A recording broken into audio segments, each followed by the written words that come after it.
Hi hello welcome to Jams fire cooking channel. இன்றைக்கி நம்ம சேனலில் நண்டு குழம்பு எப்படி செய்யலான்றதை பார்க்கலாம். இந்த மாதிரி தாங்க எங்கள் வீட்டில் நண்டு செய்வோம். இந்த மாதிரி ஒரு தடவை செஞ்சு பாருங்கள், சாப்பிடாதவங்க கூட நல்லா சாப்பிடுவாங்க.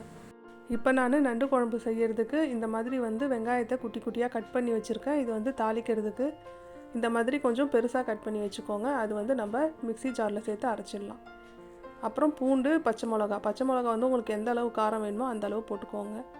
இப்போ அடுத்தது தக்காளி சேர்த்துக்கலாம். ஒரு 2 தக்காளியை இந்த மாதிரி கட் பண்ணி வச்சுருக்கேன். இப்போது தேவையான பொருளை அரைச்சிட்டு வந்துடலாங்க. பச்சை மிளகா சேர்த்துருக்கேன். அடுத்தது பூண்டு தோல் உரிச்சு போட்டிங்கன்னா தான் நல்லாயிருக்கும், அதை சேர்த்துக்கோங்க. இது ரெண்டுத்தையும் நம்ம ஃபஸ்ட்டு கொஞ்சம் குறப்பாக அரைச்சி எடுத்துகிட்டு வந்துடலாங்க. நைஸாக அரைக்கணும்னு இல்லை, இந்த மாதிரி அரைச்சா போதும். இப்போ அடுத்தது நம்ம வெங்காயம் கட் பண்ணி வச்சுருக்கோம்ல, அதை சேர்த்து அரைச்சிக்கலாம். நான் மீடியம் சைஸ் வெங்காயம் ஒரு 3 வெங்காயத்தை இந்த மாதிரி கட் பண்ணி சேர்த்து அரைச்சிக்கிட்டேன். இந்த அளவு அரைச்சிக்கிட்டால் போதும். இப்போ அடுத்தது நம்ம நண்டு குழம்பு எப்படி செய்யலாம் அப்படின்றத பார்க்கலாம். இதுக்கு கொஞ்சம் எண்ணெய் அதிகமாக ஊற்றினாதாங்க நல்லாயிருக்கும். அதனால் நான் ஒரு 1/4 கப் எண்ணெய் ஊற்றிக்கிறேன். இப்போ தாளிக்கிறதுக்கு இந்த ஸ்பைசஸ் எல்லாத்தையும் எடுத்துக்கோங்க. பட்டை, லவங்கம், சோம்பு, கல்பாசி, இது எல்லாத்தையும் நான் இப்போ தாளிக்க போகிறேன். உங்களுக்கு தேவைன்னா இன்னும் சில ஸ்பைசஸ் எல்லாத்தையும் சேர்த்துக்கலாம். குழம்பு நல்லா வாசனையாக இருக்குங்க. இப்போ எல்லாத்தையும் சேர்த்து நம்ம பொரிய விட்டுடலாம்.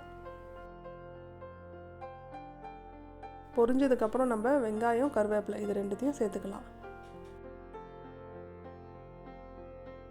நான் பெரிய வெங்காயம் 1 எடுத்து குட்டி குட்டியாக கட் பண்ணி சேர்த்துக்கினேங்க. இதுக்கு நம்ம குழம்புக்கு திக்னஸ் வேணும்னா நம்ம அரைச்சி வச்சுருக்க பேஸ்ட் இருக்குது இல்லைங்களா, அதை போட்டாலே நல்லா திக்னஸ் வரும். இப்போ நம்ம அந்த பேஸ்ட்டை இதில் சேர்த்துடலாம்.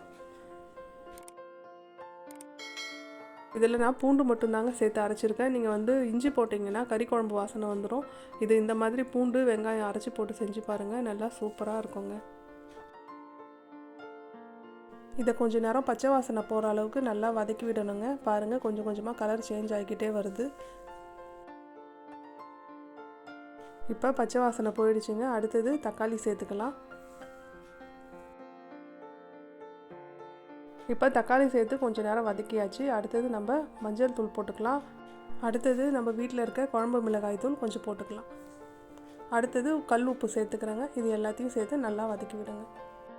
நம்ம ஏற்கனவே பச்சை மிளகா போட்டு அரைச்சிருக்கோங்க பேஸ்ட்டில், அதனால் காரத்தை பார்த்து சேர்த்துக்கோங்க. இப்போது நம்ம லைட்டாக வதக்கினதுக்கப்புறம் தண்ணி சேர்த்துக்கலாங்க. தண்ணியை போட்டுட்டு கொதிக்க வச்சிங்கன்னா தான் அடி பிடிக்காமல் இருக்கும். இதோடைய பச்சை வாசனை இன்னும் கொஞ்சம் போகணும். அதனால் கொஞ்சம் தண்ணி ஊற்றிட்டு ஒரு 5 நிமிஷம் மீடியம் ஃப்ளேமில் வச்சு வதக்கி விடுங்க. நான் நண்டு வாங்கி ஏற்கனவே க்ளீன் பண்ணி வச்சுருக்கேங்க. நீங்கள் நண்டு புதுசாக வாங்கியிருந்தீங்கன்னா இந்த மாதிரி குழம்பு வச்சிங்கன்னா லைட்டான ஒரு ஸ்வீட்னஸோட குழம்பு சாப்பிடும் போது ரொம்ப அருமையாக இருக்குங்க. இந்த ஸ்டேஜில் நம்ம நண்டு சேர்த்துடலாங்க. எல்லா நண்டும் சேர்த்துட்டு நல்லா கலந்து விடுங்க. நான் நண்டு கிளறி விடுறது கஷ்டமாக இருக்கும் அப்படின்றதுனால தாங்க பெரிய வானல் வச்சு செய்கிறேன். நீங்களும் அதே மாதிரியே செஞ்சு பாருங்கள், கிளறி விடுறதுக்கெலாம் ஈஸியாக இருக்கும்.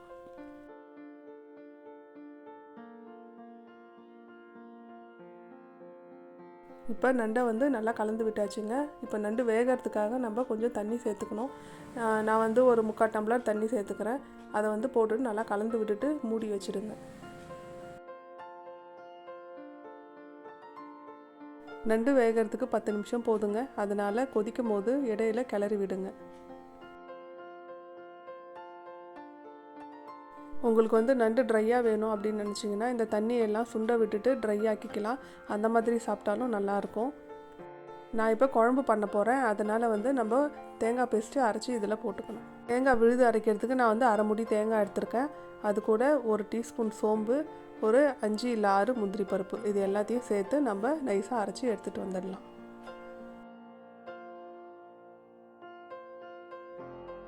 இப்போ 10 நிமிஷம் ஆயிடுச்சிங்க. நண்டு வெந்துடுச்சு. இப்போ நம்ம தேங்காய் விழுது அரைச்சி வச்சுருக்கோம் இல்லைங்களா, அதை சேர்த்துட்டு நல்லா கலந்து விடலாம். உங்களுக்கு எந்த அளவு குழம்பு வேணுமோ அதுக்கேற்ற மாதிரி இப்போ தண்ணி சேர்த்துக்கோங்க. தண்ணி சேர்த்துட்டு நல்லா கலந்து விடுங்க.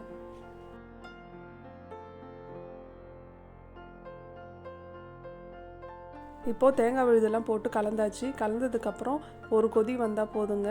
ரொம்ப கொதிக்க வச்சிங்கன்னா தேங்காயெல்லாம் திரிஞ்சு போயிடும். தேங்காய் திரிஞ்சு போயிடுச்சுன்னா குழம்பு ரொம்ப தண்ணியாகிடுங்க. அதனால் பக்கத்துலேயே இருந்து நிறுத்திடுங்க. நம்ம லாஸ்ட்டில் கருவேப்பிலை சேர்த்துக்கலாம். அவ்வளவுதாங்க, ரொம்ப டேஸ்டான சூப்பரான நண்டு குழம்பு ரெடி ஆயிடுச்சு.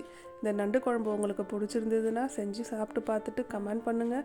நம்ம ஜம்ஸ் ஃபயர் குக்கிங் சேனலுக்கு சப்ஸ்கிரைப் பண்ணுங்கள்.